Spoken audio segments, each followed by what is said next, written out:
мен сізге бір нәрсе айтайынбы? Мен азыр өзімнің клиптерімді көп деле көре бербеймін. Мен тартып жүрген учурда мен жоқ элем. Жоқ, качан жоқ. Эч канча кеткен жоқ. Ырларды жазуу менин колуман келбейт. Жана мен аны жазышты каалабайм. Мен келечектеги клиптеримде мен бир аз башкачараак ойлорду, башкачараак нерселерди бергенге аракет кылам. Мен радиодо дагы, теледе дагы биздин ырларга азыр кезек деле жетпейт. Эми көрөрмандардын деле психикасына ойной бергенде болбойт. Ушундай суроолорго жооп бергим келбейт да. Муну бир аз башкачараак философиялуураак көз караш менен караганда жакшы болот эле булар дечи. Неге ыйладың деген ырдын сөзүн Зайырбек Ажыматов жазган. Бул өзү акын күздөгү кусамат деп айтып жүрөт. Мага чейин Элмирбек Иманалиевдин оону да ырдалган, азыр ырдалып жүрөт. Менин чыгармачылыгымда ушул бир текстке 2-3 оон чыгып калган учурлар аябай 1-2-3 жолу кездешти. Бул неге ыйладың дагы ошондой болуп калды. Мен Элмирбек экенин ону угуп жүргөн экен, бирок негедир интернетке Зайырбек Ажыматов жүктөгөндө аябай ошол моментке мага туура келип калып, мен оон жаздым. Оон жазып бүткөндөн кийин анча-мынча жерде ырдап жүргөндө анан Элмирбек экенин оону бар экенин билип калдым. Зайырбек Ажыматовго чалып ушуна оон жаздым деп айтканымда дагы өзү дагы эскертти. Элмирбектин оону бар. Ар бир оончунун өзүнүн кайрактары, өзүнө таандык стили болот. Аныкы да өзүнчө оригиналдуу, сеники да өзүнчө оригиналдуу, ырдай бергиле. Бир текстке 2 оон же 3 оон болуп, андай параллелдүү жашай бериши мүмкүн деген оюн айтты. Бирок биздин угармандар аудиториясы анын көп ажырата бербейт дагы. Бул мунун ыры болчу, бул тигинин ыры болчу, бул бузу ырдап атат.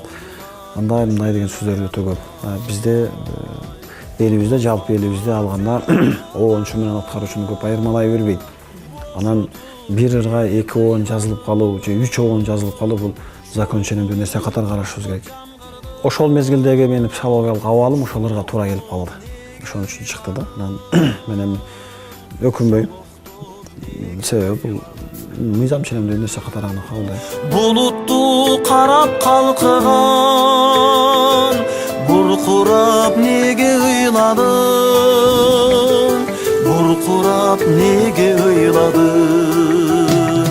Клип тартып аткан мезгилде режиссердун көз карашынан көбүрөөк көз каранды болуп калган учурлар бар. Анан мен көбүрөөк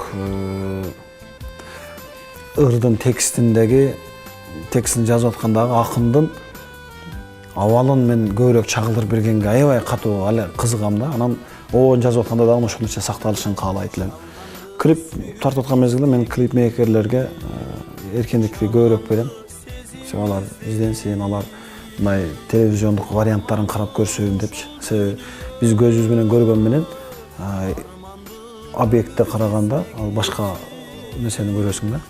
Ошон үчүн аларга режиссерлордун пикирин колдогонго аракет кылам.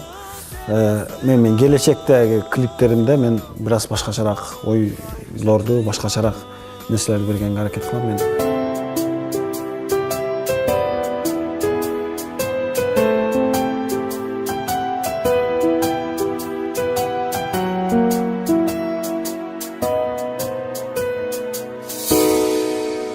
клиптеги бизде ушул нерсе стереотип бар да.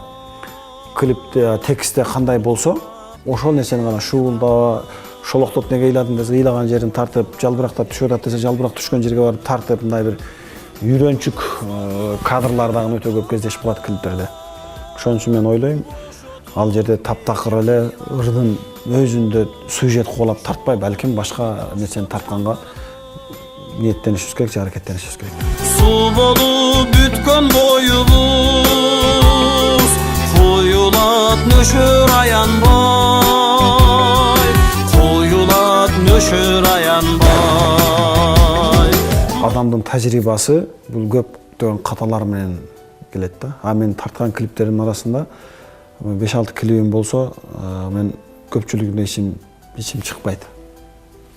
Себеби аны ошол тартылып аткан мезгилде, ал монтаждалып бүтүп эфирге берилип аткан мезгилде көзүбүзгө аябай жакшы көрүнүп, ура дегенибиз менен мен бүгүн азыр ушул абалда көрүп, мен кээде туура эмес кадрлар бар экендигин байкап, өзүмдүн дагы стилисттер менен иштебегендигим, режиссерлордун, операторлордун, режиссерлордун дей албай калайын, операторлордун туура эмес кадрларды алып койгон ушуларын мен өзүм байкап калып атам да. Ошон үчүн мен көбүрөөк эми азыр ичим чыкпайт. Эми клип тартсам, карап тур деп атам да.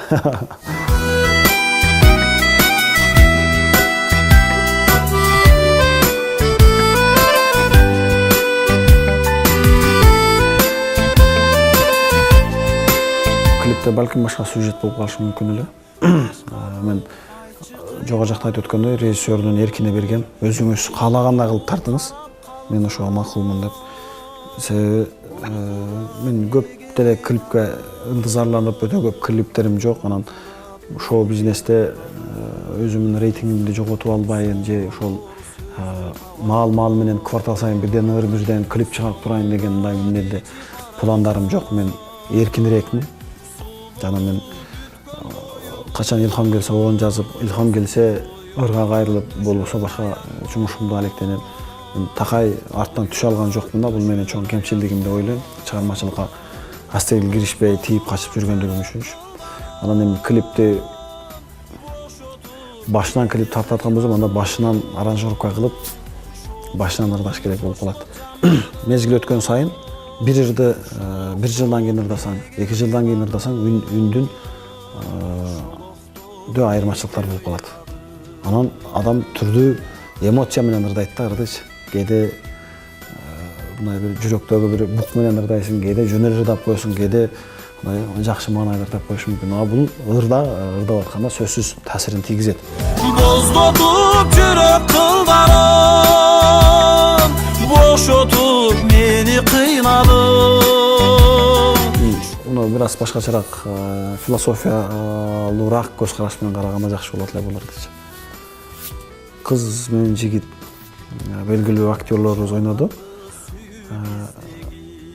Бактылуу учурлар, мындай бир бул эми оператордун жакшы кадрларды кармаган учурлары бар, бирок көбүнчө окшош сюжет, окшош картина өтө көп кайталанат. Бул мен ойлойм бир эле режиссердун көп клип тарткандыгында. Балким бизде бара-бара атайы сценаристтер отуруш керек, сценаристтер менен иштөө маданият калыптаныш керек, атайы сценаристтер, ошонун артынан иштей турган бир чыгармачылык топтор болушу керек. Бизде андай эмес да, көбүнчө ырчы менен эле клипмейкер сүйлөшөт, кел мындай кылабыз деп эле тартып коебуз да. Чын-чынына келгенде ал жерде жакшы бир костюмер, жакшы стилист, жакшы сценарист, 1-2 режиссер, 1-2 оператор өзүнүн бир картиналарын издеп тапса, жакшы болот эле деп ойлойм. Жалганбы сүйүү биздеги, жалганбы сезим издери. Мен сизге бир нерсе айтайынбы? Мен азыр өзүмдүн клиптеримди көп деле көрө бербеймин. Анын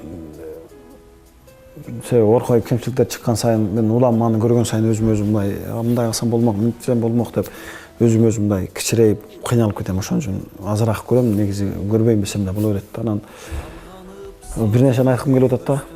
Балким биз сюжет курап тартууну токтотушубуз керек же жакшылап тарта бериш керек. Мен кимге кандай да адамдардын табити менен эсептешкенге болбойт. Ошон үчүн ким кандай тарса тарта берсин, бирок мен мындан кийинки клиптерде балким менде сюжет болбойт. Башкабы сенин сыйларың. Жөн эле ошол классикалык клип тарткан балким ыңгайлуураак. Себеби биз баары бир нерсени жеткизип бере албагандан кийин, ал ырды ачып бере албагандан кийин, аны ошол эле сюжет, ошол кыз менен бала таанышат, анан табышат, анан кандайдыр бир объективдүү себептер менен же ажырашып кетишет, анан ыйлайт, жоктойт. Бул картина кайталана берип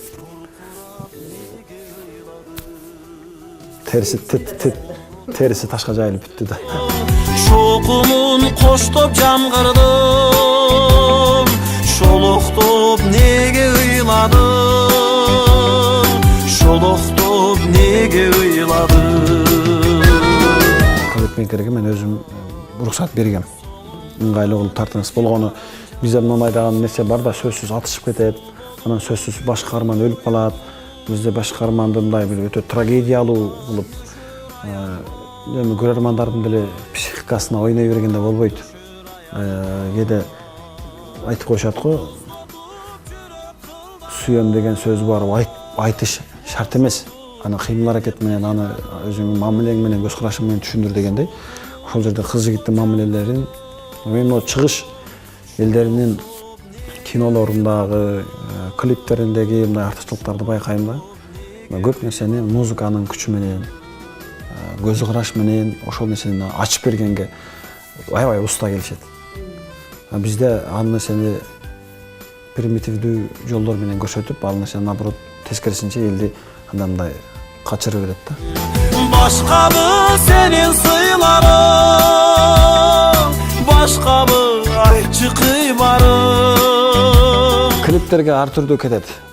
Биздин шоу бизнестин өкүлдөрү, чоң ырчылар, атактуу ырчылар, мен клибиме мынча миң доллар сарптадым, мынча миң сом кетти, мынча убакыт кетти дейт. Балким ал сумма менен өлчөнбөйт ал клип. Мисалы арзыбаган каражат менен бирок улуу нерселерди жасап коюшубуз керек да. Менин принцибимде аз каражат менен көбүрөөк нерсени камтуу философиясы бар менде. Тимин акчаны сарптап, миллион сом сарптасаң деле боло берет. Ал туура анын аппаратуралык жагы жакшы болушу мүмкүн, сапаты жакшы болушу мүмкүн, тартуу камеранын сапаты. Биз кимисине көңүл бурабыз, өзү тартып аткан аппаратурабыздын күчтүүлүгүнө же клибибизди айтайын деген оюбуздун күчтүүлүгүнө маани беребизби, эмне сюжеттеги мазмунуна маани беребизби? Жанаша бастык сүйлөшпөй, көнөктөй жамгыран сайын, көңүлү бизге үндөштөй. Радиодо дагы, теледе дагы биздин ырларга азыр кезекте жетпейт. Ошон үчүн клип тартып, бүгүн азыр интернеттин дуулдап турган мезгили, YouTube каналдар аркылуу мындай элге жеткирүүнүн бир жолу бул. Бизнес катары пайдалангандар бар, бирок биздин тарткан клиптерибиз бизнеске кирбейт, актабайт. Биздин көрөрмандарыбыз дагы, биздин аудитория аз жана бүгүнкү менин угармандарым каны дүргөп турган жаштар эмес, жалаң. Орто жана орто муундан жогору, мындай өзүн токтотуп калган, тиш кагып калган адамдар, жашоонун ак карасын түшүнүп калган адамдар угат. Жаштар үчүн жаштардын табитиндеги ритмдүү ырларды жазуу менин колумдан келбейт. Жана мен аны жазышты каалабайм. Şokumun koştup jamgırdım, şoluktup nege ıyladım, şoluktup nege ıyladım. Ырчылар элдин табитин бузганга күнөөлүүбүз, жана элдин табитин кайра калпына келтирүүгө да милдеттүүбүз. Сиздердин жүрөгүңүздөрдөгү, сиздер жакшы көргөн, сиздердин ушундай ырлар болсо деген көкүрөгүңүздөрдөгү нерселерди биз акындар жазып, аны оончулар бир кооздоп, аткаруучулар аркылуу сиздерге жетишин каалайм. Жашооңуздар дайым мындай бактылуу болсун.